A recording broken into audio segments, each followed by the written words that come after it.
donde los niños han aprendido o están aprendiendo o se les ha enseñado o, bueno, por diversas razones,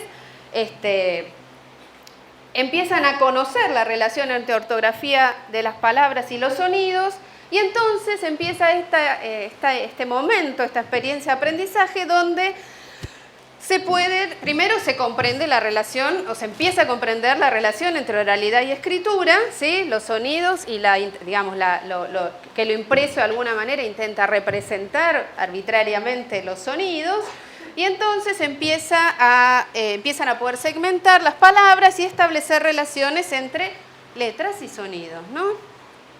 Por supuesto, aquí vamos a hacer una pequeña digresión y vamos a hablar de algo que está muy presente en la literatura acerca de el aprendizaje de la lectura y de la escritura, que tiene que ver con las propiedades, las características de las lenguas alfabéticas, y tal vez ustedes han escuchado hablar de una diferenciación que se suele hacer en relación con los tipos dentro de las lenguas alfabéticas, en relación con el tipo de ortografía, más o menos transparente o más o menos opacas.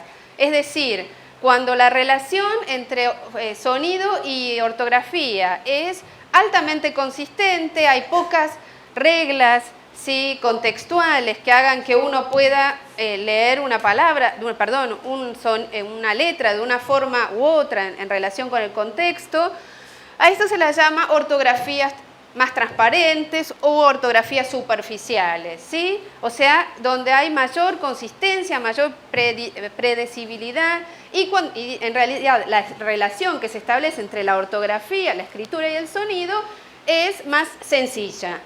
En lenguas como el inglés, que hay muchas, digamos que las reglas son más complejas, que hay, ya lo dijo Alejandro, hay más, por ejemplo, hay más fonemas, hay más fonemas vocálicos, por ejemplo, las reglas son para que permiten relacionar sonidos y letras son más complicadas, e incluso en algunos casos las reglas, o sea, no hay reglas, hay una cantidad enorme de palabras de excepción, ¿sí?, que se pronuncian de una manera, digamos, cuando uno las lee, ¿sí?, digamos, es lo que justamente nos hace lectores extraños, ¿no?, cuando leemos en inglés, ¿sí?, porque tendemos a pasarlo por nuestro tamiz de relación sonido-grafía, ¿verdad? Y esto nos hace regularizar las palabras del inglés, por ejemplo, o del francés. Entonces, en este sentido, digamos que hay un sistema un poquito menos complejo, también tiene algunos beneficios a la hora de comprender la relación entre sonido y ortografía. Bueno, entonces, finalmente, hablé de esto porque nos va a servir como aclaración y para algunas cosas que vamos a contar más adelante. Entonces, volvíamos a las etapas. El tema de que después que se reconocen y los niños son capaces de tener maestría en el uso de estas reglas que permiten traducir las grafías en sonido, lo escrito en fonología, aparece una etapa, o sea, la tercera etapa que se supone a la que arriba el aprendiz lector es la etapa ortográfica. ¿Qué es la etapa ortográfica? Es una etapa en la que se empiezan a registrar en una memoria, ¿sí?, léxica las formas de las palabras escritas, ¿sí? Y esto se le llama el léxico de entrada visual, el léxico ortográfico de entrada. Esto hace referencias que tiene que ver con la ortografía no visual en el sentido de dibujo, ¿sí?, o de percepción visual. Y después les voy a explicar también por qué queda tan claro esto. Entonces, de entradas, se suele decir de entrada o el que sirve para la percepción, porque tiene que ver justamente con lo que es la lectura, el reconocimiento de palabras. Y en este caso, entonces, esa memoria léxica se va a ir llenando, ¿sí?, a partir de la exposición a los estímulos, de la forma de las palabras, estas palabras que los sujetos, que los niños, que nosotros vamos conociendo, y entonces ya no es necesario que la fonología se ponga en juego cuando cuando se supone se ingresa a la etapa ortográfica, sino que la estrategia de lectura es sencillamente reconocer esa forma total, ¿sí? Escrita a la que se ven expuestos los niños y compararla con su representación que ya está almacenada. Esto sería el proceso, digamos, el estadio más alto en la maestría, digamos, en la habilidad lectora, ¿sí? O sea, estamos diciendo que los procesos se automatizaron. Como diría Alejandro, se encapsularon, ¿sí? Hay un módulo que ya se está ocupando, que es el léxico, se está ocupando de interpretar la información del medio, ¿sí? La información ortográfica. Muy bien, entonces, hasta ahora, digamos, tiene lógica lo que venimos pensando, o sea, esta idea de primero primero un léxico que tiene que ver con los dibujos, ¿sí? O sea, como un protoléxico, que no es un léxico, porque no procesa información ortográfica, en verdad, ¿sí? Procesa una especie de formas visuales vinculadas con las palabras, y luego una etapa alfabética, que es la que tiene que ver con conocer las relaciones entre ortografía y fonología, ¿sí? Y una vez que se accede y el sujetito es experto en estas reglas y en estas vinculaciones, entonces se empieza a establecer el léxico. Y una primera, digamos, pregunta que uno se puede hacer, pero caramba, si en español, por lo menos en general, digamos, sin entrar en ninguna disquisición específica, podemos leer todas las palabras a través de la fonología, ¿sí? Podemos leer todas las palabras a través de la fonología, ¿sí? ¿Para qué necesitamos un léxico? ¿Para qué necesitamos almacenarla? Esto tiene una razón de orden cognitiva. Justamente, si uno supone que un léxico almacena formas que ya hemos visto previamente, el hecho de volver a tener esa forma implica que solo tenemos que ir a buscar y recuperar esa forma, ¿sí? Y que esto se hace mucho más rápido y eficientemente que analizar el estímulo que tenemos escrito, segmentarlo en las letras que corresponden, ¿sí? Traducirlo, ¿sí? En los fonemas que le corresponde, ¿sí? Y ensamblar esa cadena de fonemas, sostenerla en una memoria hasta que la podemos producir en voz alta, ¿sí? Esto es de hecho lo que sucede. Es mucho más sencillo para el sistema empezar a guardar la información y acudir a ella cuando el estímulo está presente, ¿sí? Voy a buscarla en mi memoria léxica, ¿sí? Para hacer estos procesos implica más tiempo, estamos hablando de milisegundos, ¿sí? Pero es más tiempo, mayor carga cognitiva en algún sentido, mayor cantidad de procesos y por lo tanto es más pasible de error usar estos mecanismos de análisis y síntesis. Por otro lado, los primeros modelos provienen obviamente de las experiencias que empezaron a hacer los ingleses. Ingleses y los estadounidenses, que tienen estas características de complejidad, un poco más compleja la relación ortografía y fonología. Entonces, frente a eso, era mucho más eficaz proponer esta idea de una memoria que hiciera mucho más sencillo este proceso que para las ortografías alfabéticas, pero menos transparentes, es como más complicado. Justamente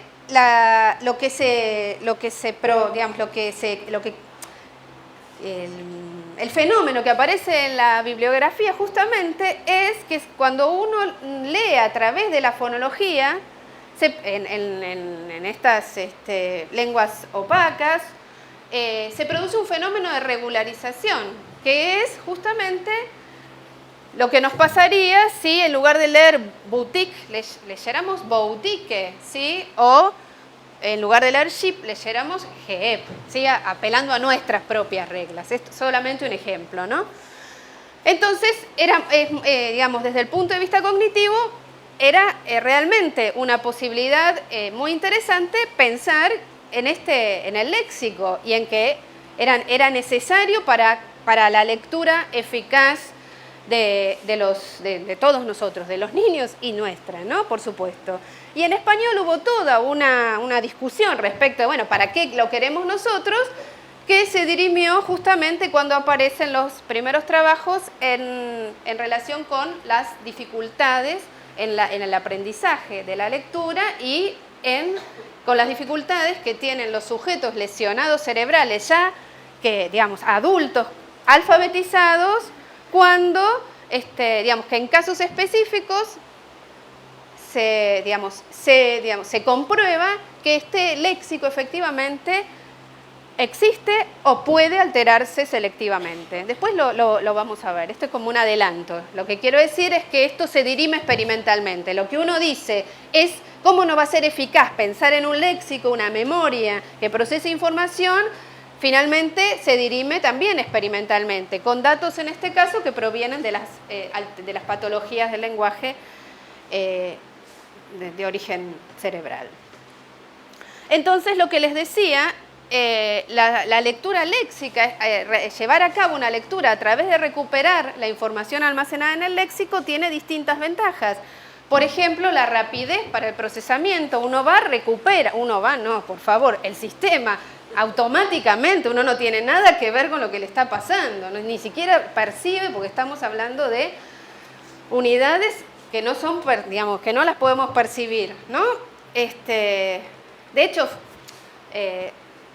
ustedes están leyendo y obviamente ni se les ocurre pensar que cada palabra de esas, digamos, tienen que ir a un lugar a buscarla, ¿no? El sistema está trabajando a full. Bueno, entonces decía, ventajas, rapidez de procesamiento, menor posibilidad de errores, porque hay una operación que es la búsqueda, aunque también pueden ocurrir errores. Y otra cosa muy importante que es acceder al significado a través, digamos, directamente en virtud de una relación que hay entre la ortografía y la semántica, el significado de esa palabra, sin mediar la fonología. ¿Qué significa esto? Que si yo tengo que leer solo a través de la fonología, una vez que produzco en algún sentido, la producción va a hacer que yo ingrese al significado de esa palabra, ¿sí? Entonces va a ser como un regreso, de alguna manera, al significado a partir de la fonología. Esta manera es ahora lo vamos a ver en un cuadrito, que después igual me van a odiar cuando le empieces a mostrar cuadritos y grafiquitos. Es una manera entonces directa, lo que se llama la vía léxico-semántica, acceder al significado por la vía directa.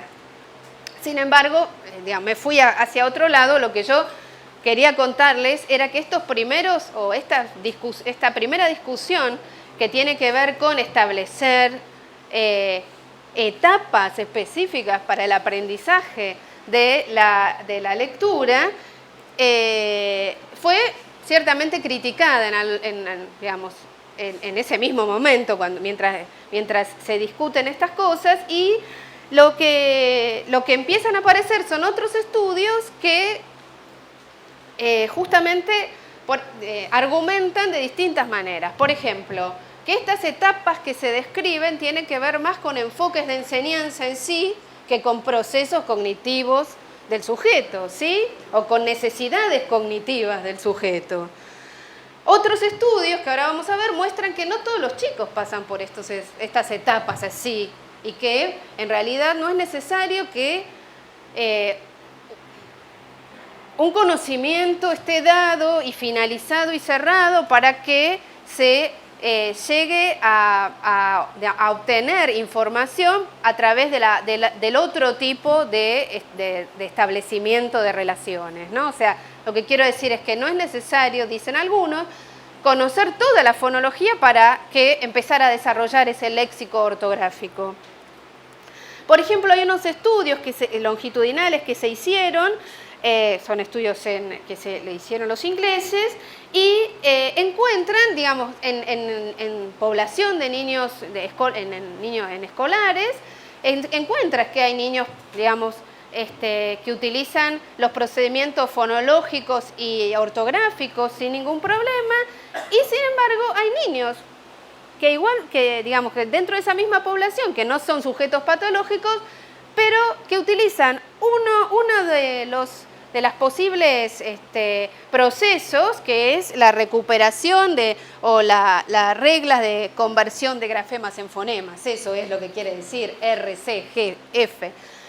Y los denominan los lectores fenicios, ¿sí? Los que dependen mucho más o dependen solamente, a pesar de la edad que tienen, la edad cronológica, dependen de la fonología para leer.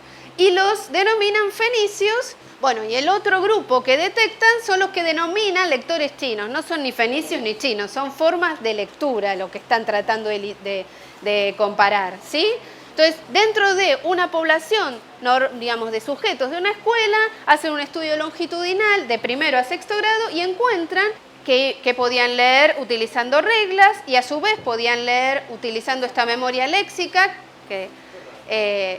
Y por otro lado encuentran estos grupitos especiales de niños que los denominan fenicios porque solo pueden leer a través de la fonología, y otros niños que solo pueden leer a través de las formas completas, ¿sí? ¿Y cómo prueban esto? Bueno, justamente la prueba como más típica es tomar la lectura en voz alta de palabras conocidas y de un grupo de palabras conocidas, frecuentes, ¿sí? Trabajadas, y de grupos de lo que se llaman no palabras, pseudopalabras, ¿sí? De cadenas de letras, desde el punto de vista fonotáctico, bien establecidas, gramaticales, pero que estamos seguros que no la han visto nadie porque no existen, ¿sí? Paluso, ¿sí? Bueno, entonces, ¿qué pasa con un niño que lee a través solamente de los procesos de conversión? Las palabras que conoce y las palabras que no conoce las trata igual. Y los niñitos entonces, y entonces, ¿qué pasa con los niños a los que se expone a la lectura de palabras nuevas, digamos, de estas pseudopalabras? Pues esos niños que solo leen a través de consultar su léxico van a poder leer bien las palabras familiares, pero van a tener dificultades con estas palabras nuevas. Y en general, cuando las leen, ¿qué hacen? Las leen como si fueran palabras parecidas desde el punto de vista formal que ya conocen, ¿sí? Entonces le pongo el estímulo, siempre los ejemplos son horribles, nunca me salen bien, carde, y leen carne, ¿sí? Porque se parece por la forma a una palabra que ya conocen, no pueden hacer un análisis de los elementos que la componen. Bueno, entonces esta evidencia que hay niños que leen por un proceso o por otro, más otra última evidencia que muestra que hay niños que ya con problemas constitutivos, con dificultades, con patologías, efectivamente muestran un patrón específico que después voy a contar para utilizar uno u otro proceso. Entonces lo que empieza a proponerse es la idea de que en realidad no hay etapas ni estadios, y que esto está muy relacionado con tal vez la idea piagetana de estadios, ¿sí? en el proceso de desarrollo, y que en realidad lo que permite el aprendizaje de la lectura es justamente el uso de ambos procesos, ¿sí? Que interactúan, ¿sí? Que se usan al mismo tiempo y que hacen entonces que los niños puedan llegar a ser lectores hábiles y lectores fluidos. Por un lado, la habilidad de procesar a través de una vía que es la vía fonológica, la vía de la mediación fonológica, ¿sí? Que pone en juego las reglas de correspondencias entre grafemas y fonemas, que tratan con unidades menores que la palabra, por eso se llaman subléxicos, ¿sí? Y que entonces hacen que los chicos puedan de alguna manera traducir estos grafemas en fonemas específicos y, a ver si tengo por aquí ejemplo, es decir, que a partir de los grafemas puedan producir fonemas a través de lo que se conoce como el sistema de conversión de grafemas en fonemas, ¿sí? Estamos hablando de mecanismos y de procesos que intervienen en la lectura. Procesos que en realidad no son una inspiración divina. El niño debe llegar a, o sea, alguien tiene que enseñarle esta relación entre ortografía y escritura, ¿sí? Y entonces, y las reglas, y digamos, esta relación debe ser enseñada. Pero por otro lado, ¿qué pasa cuando los niños leen? Que esto es clarísimo. Cuando los niños empiezan a leer o aprenden a leer por esta vía, que la lectura es lenta, ¿sí? Silabeada o segmentada de alguna manera, ¿sí? Y sí, cuanto más larga es la palabra, es más probable que cometan errores. En el apunte que les dejamos, en los artículos, aparecen algunos errores. Por ejemplo, hay un error muy interesante que lo vimos en uno de los trabajos que hicimos, que, por ejemplo, una forma poco conocida para la lectura para ellos, en niños de segundo grado, era satélite, ¿sí? Además, satélite tiene un acento distinto, ¿sí? Digamos, no es el más frecuente,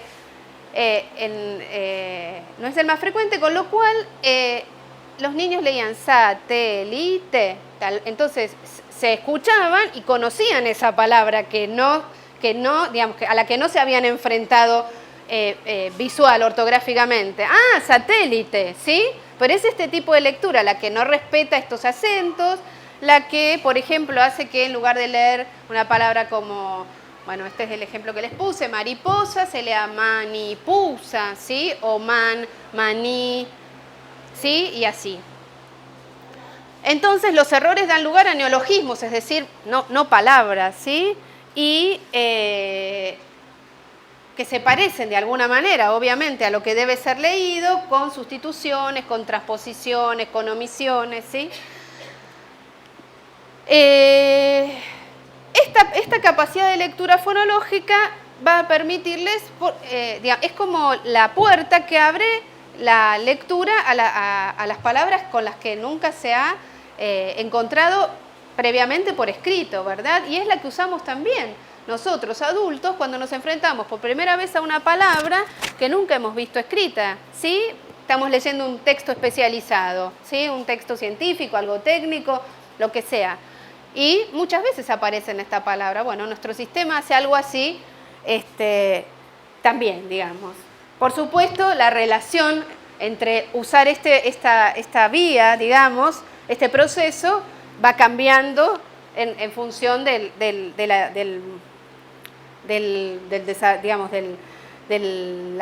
momento de aprendizaje y de la edad del sujeto. Obviamente nosotros la usamos menos, mucho menos. Bueno, esto que les contaba, que se utiliza, que para estar seguros de que un sujeto utiliza esta mediación fonológica, le pedimos que lea estas pseudopalabras, ¿sí? Que, digamos, se usa mucho en la clínica o en la evaluación diagnóstica, digamos, de los chicos en temas de lectura, que estamos seguros que no han accedido, que no la han visto previamente, y entonces tiene que poner necesariamente en juego esta vía. Por otro lado, dijimos, no hay etapas seriales, ¿sí? No hay etapas inexorables, hay dos procesos que se ponen en juego. Y dijimos, una entonces sería la mediación fonológica, pero al mismo tiempo, ¿sí? Una vez que el niño es expuesto 1, 2, 3 veces al mismo estímulo, este estímulo ya, sin necesidad de que llegue a tener una enorme habilidad en el manejo de las reglas, ya este estímulo ha sido almacenado y entonces la próxima vez que se enfrente a este estímulo desde el punto de vista de escrito, no va a necesitar este análisis, esta segmentación, esta traducción, este ensamblaje, son una cantidad de procesos, va a apelar directamente a la información a la representación, como decía Alejandro, que ya tiene almacenada, ¿sí?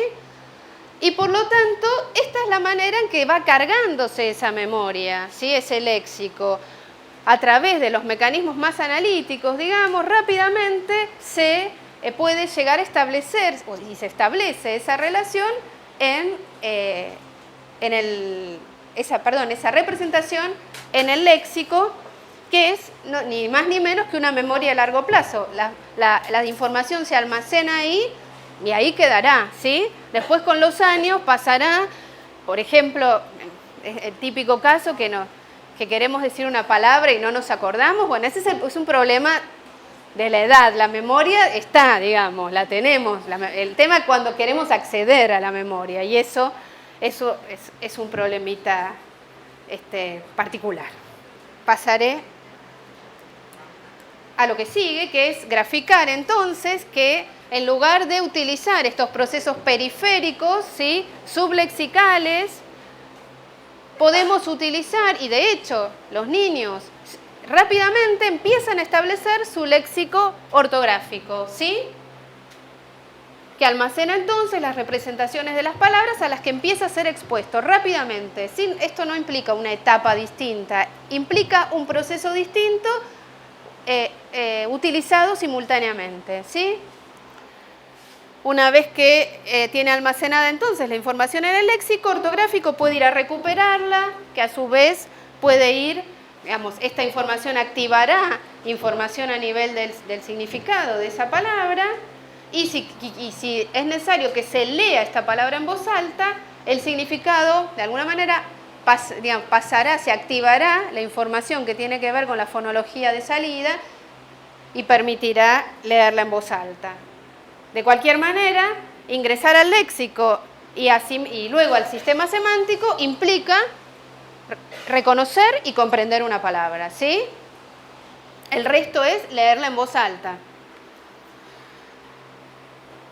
Otra ventaja que tiene almacenar las representaciones en el léxico tiene que ver justamente con esta relación entre la forma y el significado. Que si solo se lee a través de la fonología, ¿cómo sabemos si hola con H y hola sin H se refieren a un significado o a otro, por ejemplo? Y es justamente una de utilizar esto, homófonos heterógrafos, ¿sí? Es también una forma de poder evaluar qué proceso está usando el sujetito, qué tipo de procedimiento está usando para la lectura, ¿no? ¿Se entiende esto? Cuando almacenamos la ortografía, digamos, la forma hola con H y la forma hola sin H. Cada forma va a estar vinculada con el significado correspondiente, ¿sí? Esto es establecer un patrón, el patrón, digamos, de representación y una vinculación con el significado. Si solo podemos leer mediante la fonología, pues no importa, la H no suena. Vamos a leer, digamos, lo que va a pasar es que va a dar igual. Entonces acá vienen los grafiquitos que me encanta hacer, y como ya lo hice una vez, lo pongo siempre porque tengo que hacer ver que entrenada que estoy en el uso de las nuevas tecnologías. Uno puede leer palabras conocidas, ¿sí?, a través del léxico de entrada, ortográfico, el sistema semántico, y si la lee en voz alta, a través de la fonología, pero también puede leer palabras nuevas o palabras que no conoce, a través de establecer reglas, ¿sí?, entre los grafemas y los fonemas. Y como ven ahí, ya no hay ingreso al léxico para hacer ese procedimiento. Ese procedimiento implica otros mecanismos que se ponen en juego, que son los que sirven para detectar la forma visual, analizarla y segmentarla, traducirla y producirla, ¿sí? En uno de los modelos, sería un proceso que va desde el sistema de análisis visual hacia el retén fonológico, utilizando las reglas de conversión. Entonces, ¿qué podemos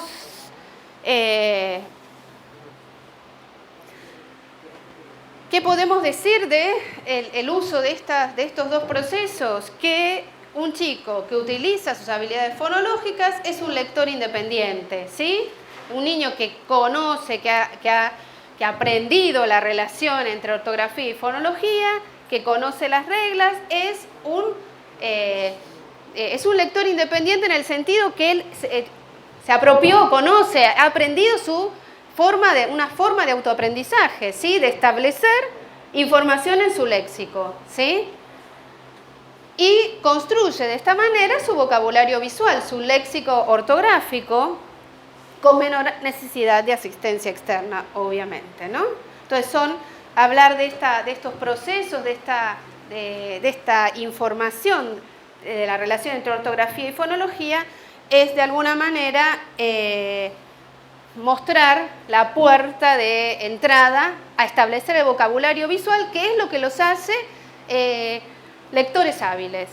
Les decía que una fuente importante de evidencia, justamente para ver cuáles son los procesos involucrados, los procesos mentales involucrados en la lectura y en la escritura, son las patologías realmente, ¿no? Y que se utiliza mucho tanto en niños como en adultos para discutir los modelos y los procesos que los modelos proponen, ¿sí? Entonces es una riquísima fuente de evidencia que justamente nos ilumina el panorama sobre el procesamiento normal, ¿sí? Entonces les voy a más o menos contar brevemente y después vamos a poder relacionar qué es la dislexia, ¿no? Que es algo que ya escuchamos mucho, que está muy de moda. Vamos a explicar qué es la dislexia desde un punto de vista de la psicolingüística, ¿sí? Hay teorías de la dislexia diversas y además hay distintos enfoques, depende de quién esté hablando, ¿sí? Hay un enfoque neurobiológico, hay un enfoque pedagógico, hay un enfoque psicológico, psicoanalítico, hay un enfoque psicolingüístico. De esto vamos a hablar y respetando todos los demás enfoques. Entonces, la dislexia se define como un desorden, una alteración, una dificultad que es una dificultad para aprender a leer a pesar de que existe una enseñanza convencional, de una adecuada inteligencia y suficientes oportunidades socioculturales, ¿sí? O sea, un niño que en las condiciones óptimas y a pesar de ellas no puede aprender adecuadamente a leer. Y hay en general un criterio de discrepancia que tiene que ver con la diferencia entre edad cronológica y edad lectora, la edad que se espera, o sea, la maestría lectora que se espera que tenga para su edad cronológica, ¿sí? Y en general lo que se dice es que más o menos entre 1 año y medio, 2 años de diferencia entre edad lectora y edad cronológica es como para que uno diga, bueno, estamos ante una patología, ¿sí? Más allá del origen que tenga, después vamos a ver un poquito más de esto. Entonces, por supuesto, una alteración, una dificultad en el aprendizaje de la lectura deteriora todo su rendimiento académico y otras cosas que ya sabemos, cuestiones sociales en la escuela, afectivas, retraimiento, una cantidad de cosas, ¿no? Pero vamos a hablar de psicolingüística. Y hay una incidencia, como dijo Alejandro, la incidencia es muy pequeña de las alteraciones de la lectura en relación con la población de niños, ¿no? Entre un 3 y un 6% de los chicos en edad escolar. Y también hay esto que les decía al principio, hay un intermedio que es un chico que tiene dificultades, ¿sí? Que no es, que no está al nivel de lo esperado y que tampoco tiene una dificultad tan grande, pero que también es un niño que tiene una dificultad lectora y muchas veces en realidad la podemos identificar con alguno de estos cuadros, ¿no? Sin que le pongamos una etiqueta estrictamente, sino que para que lo veamos desde el punto de vista del proceso, ¿sí? ¿Qué es lo que le pasa? ¿Qué no está jugando bien en estos mecanismos? En relación con las dislexias, se han encontrado, y con el enfoque psicolingüístico de las dislexias, se han encontrado o se han etiquetado, se han clasificado de 3 maneras: la dislexia de superficie, la dislexia fonológica y la dislexia mixta. ¿Qué es un niño que tiene una dislexia de superficie? Y vuelvo a insistir, digamos, las características estas pueden ser de algún tipo de lector. El tema es que no es esperado que lea de esta manera a la edad que tiene, ¿sí? Para empezar, un niño con dislexia de superficie lee sin diferencias palabras conocidas y palabras nuevas.